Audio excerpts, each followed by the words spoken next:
ये ज्ञान अटल सत्य ज्ञान है, इसमें संदेह की कोई गुंजाइश नहीं है। अगर आप भगवान में आस्था रखते हैं तो ये ज्ञान आपके लिए ही है। झूठे ज्ञान से खबरदार रहिए, ये अज्ञान से भी ज़्यादा खतरनाक है।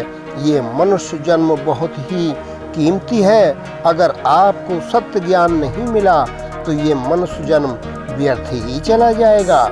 आज के कुछ संत नहीं बल्कि बहुत संत ये कहते हैं कि प्रारब्ध के कर्म फल तो भोगने ही पड़ते हैं और भोग कर ही समाप्त होंगे। उन संत महंतों को ये भी नहीं पता कि सत्य भक्ति से पाप भी नाश हो जाते हैं। प्रारब्ध जब भोग कर ही समाप्त होगा तो भक्ति करने की क्या जरूरत है। उनसे जब पूछा जाता है जब पाप भोग कर ही समाप्त होगा तो भक्ति क्यों करें, तब कहते हैं कि ये भक्ति आपके अगले जीवन में काम आएगी। दुख हमें आज है पर अगला जीवन किसने देखा है। ये तो वही बात हो गई कि किसी के पैर में कांटा लगा हो और उस व्यक्ति से कहा जाए कि जूता पहन ले, भविष्य में तेरे पैर में कांटा नहीं लगेगा। परंतु कांटा लगे हुए पैर में भक्तों जूता नहीं पहना जा सकता है, क्योंकि उस कांटे की पीड़ा जूता पहनने ही नहीं देगी। अच्छा तो यह है कि उसके पैर का कांटा निकाला जाए, फिर उससे कहें खबरदार आगे से नंगे पैरों नहीं रहना, जूते पहनकर रहना, फिर तुम्हें कभी भी कांटा नहीं लगेगा। और ये कहते हैं कि पाप भोग कर ही समाप्त होगा। आप सच्चे सद्गुरु से नाम लेकर भक्ति करके देखना। पहले सद्गुरु आपके दुख समाप्त करेंगे, उसके बाद आप खुद ही निरोग होकर सच्ची भक्ति करेंगे। और इन नकलियों को तो ये भी नहीं पता है कि हमारे शास्त्रों में क्या लिखा है। गीता जी में 5 जगह लिखा है कि आप सद्गुरु से नाम लेकर सच्ची भक्ति करते हैं तो मनुष्य के घोर से भी घोर पाप अपराध भी क्षमा हो जाएंगे।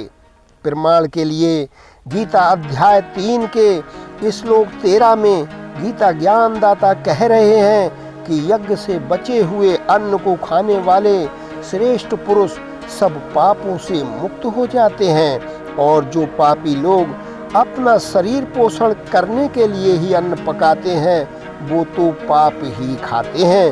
अर्थात गीता ज्ञानदाता कह रहे हैं कि जो मनुष्य भगवान का भोग लगाकर खाना खाने से पहले अन्न देव की महिमा की जाती है और खाना खाने के बाद अन्न देव की आरती कही जाती है, ऐसा करके अन्न खाने वाले पुरुष पाप मुक्त हो जाते हैं। और जो भगवान को बिना भोग लगाए ही अन्न खाते हैं वे पुरुष पाप ही खाते हैं। अध्याय 5 के 17वें श्लोक में गीता ज्ञानदाता कह रहे हैं कि जिनका मन तद्रूप हो रहा है, शांत हो रहा है, और जिनकी बुद्धि तद्रूप हो रही है, परमात्मा में ही जिनकी निरंतर एक ही भाव स्थिति है, ऐसे तत्व परायण पुरुष ज्ञान के द्वारा पाप रहित होकर पुनरावृत्ति यानी आवागमन से मुक्त होकर अर्थात परम गति को प्राप्त होते हैं।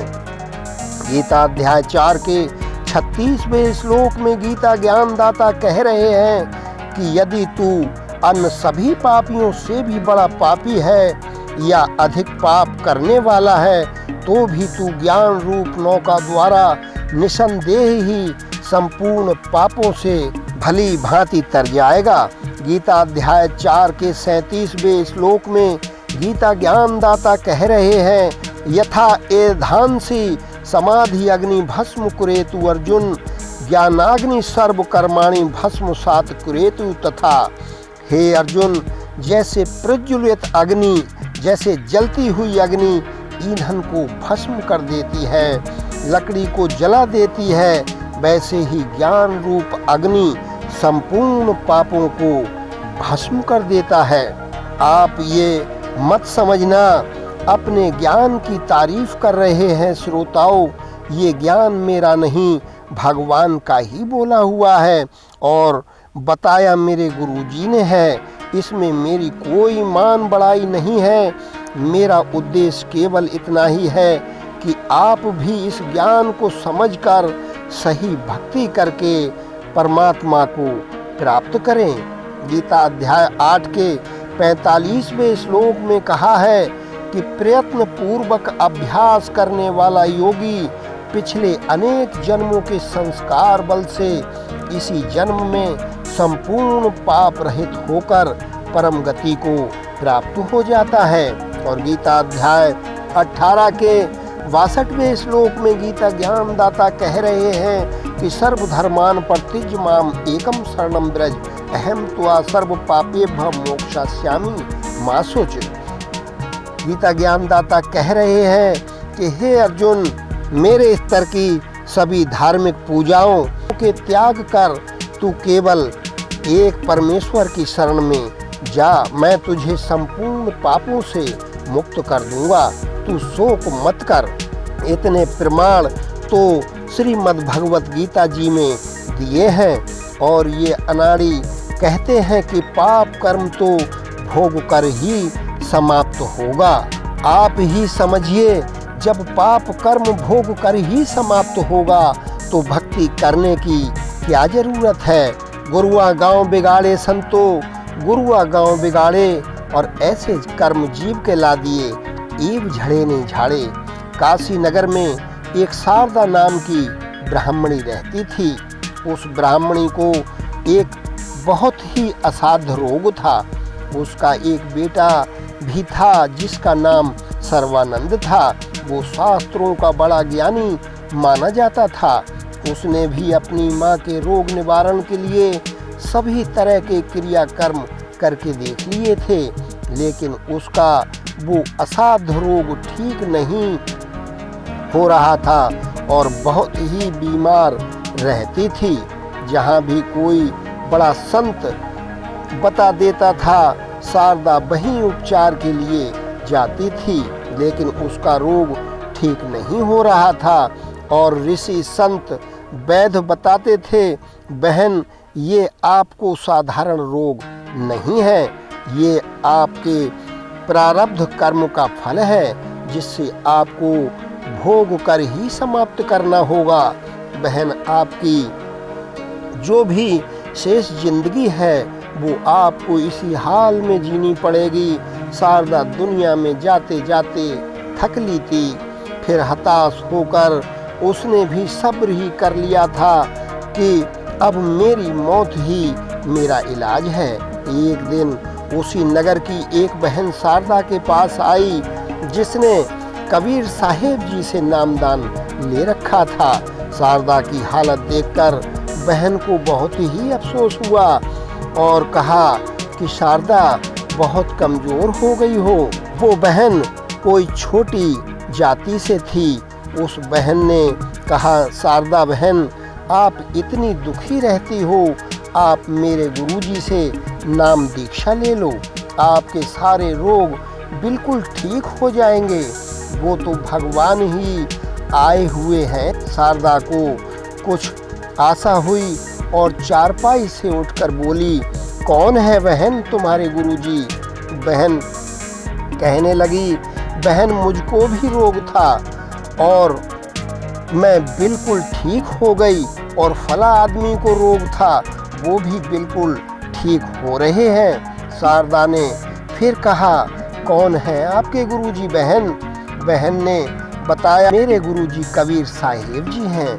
शारदा ब्राह्मणी कहने लगी, वो धाड़क, वो जुलाहा, मैं ब्राह्मणी हूँ और मैं उस धाड़क से नाम लूँगी।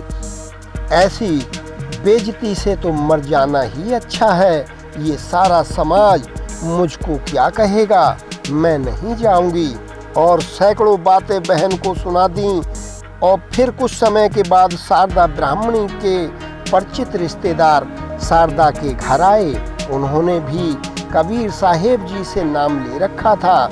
आए हुए ब्राह्मण कहने लगे, बहन पहचाना मुझको?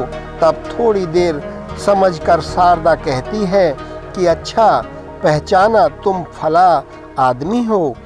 तुम्हारी भी हालत तो बहुत दयनीय थी और आप भी बहुत बीमार रहते थे। आपने कहाँ से दवा ली? आपको कौन संत मिल गए? तब रिश्तेदार ब्राह्मण कहते हैं कि शारदा बहन, हमारी वो हालत थी कि हम किसी रिश्तेदार के घर जाते थे तो पहले से ही पहले रोने लगते थे कि कहीं ये हमसे पैसा मांगने तो नहीं आए हैं। बीमारी के कारण बहन हमारा भी वो समय आ गया था कि कोई गांव वाला भी हमें उधार तक नहीं देता था, लेकिन आज दया कर दी है बंदी छोड़ने। शारदा कहती है, क्या आपने भी कहीं से नाम ले रखा है? हाँ बहन, मेरे गुरुजी कबीर साहेब जी हैं। जिस दिन से नाम लिया है रोग तो उसी समय समाप्त हो गया था। कुछ समय में ही मालिक ने हम पर ऐसी दया बख्शी है, जो रिश्तेदार हमें पैसा देने से बचते थे आज वो हमसे ही उधार ले रहे हैं। शारदा कहने लगी, तुम्हें एक धड़क से नाम लेते हुए शर्म नहीं लगी? बताओ, आप तो ब्राह्मण हैं। भक्त कहने लगा, जब हम पर दुखों का पहाड़ टूट रहा था तो क्या ब्राह्मणपन हमें बचा रहा था? बहन जरा सोचो, आज हम ब्राह्मण हैं और अगले जन्म में भगवान हमें किसी भी शूद्र के यहाँ भी तो जन्म दे सकते हैं। शारदा गुरुजी कबीर पर बड़बड़ाती रही। तब रिश्तेदार भगत उठकर चला गया। 4-6 दिन बाद उसी गांव में कबीर जी का सत्संग था। तो एक बहन ने सभी घरों में जाकर कहा कि हमारे यहाँ सत्संग है, आप सभी लोग आना। शारदा ने ठंडे दिमाग से सोचा कि ये लोग तो बहुत ही दुखी थे, आखिर कुछ बात तो है जो सभी प्रशंसा कर रहे हैं। शारदा ने सोचा कि मैं साड़ी पहनकर मुंह ढककर जाऊंगी, जिससे मुझे कोई पहचान नहीं सकेगा, और कबीर साहेब जी के पैर छूकर चली आऊंगी। अगर मुझे कोई लाभ हुआ तो मैं नाम ले लूंगी, नहीं तो मैं चली आऊंगी और मुझे कोई पहचानेगा भी नहीं।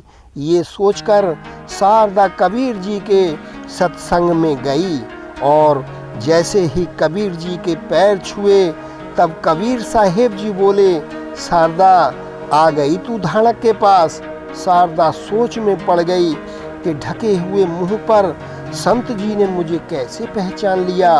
आशीर्वाद भरा हाथ कबीर जी ने जैसे ही ब्राह्मणी के सिर पर रखा, शारदा का वो असाध्य रोग तुरंत ही खत्म हो गया।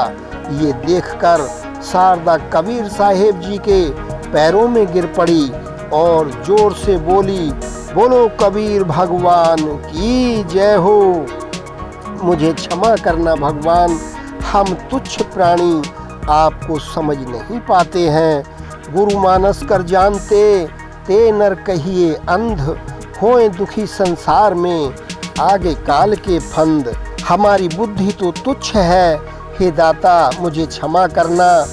गुरु भी तत्वदर्शी संत हो, आम गुरुओं की तो बाढ़ आई हुई है, तत्वदर्शी संत की क्या पहचान है।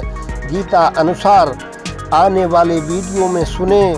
आपको ये ज्ञान अच्छा लगता है तो हमारे चैनल को लाइक और सब्सक्राइब करें, बेल आइकन की घंटी भी प्रेस करें ताकि आने वाली वीडियो सबसे पहले पहुंचे आप तक। बोलो सतगुरुदेव जी की जय हो।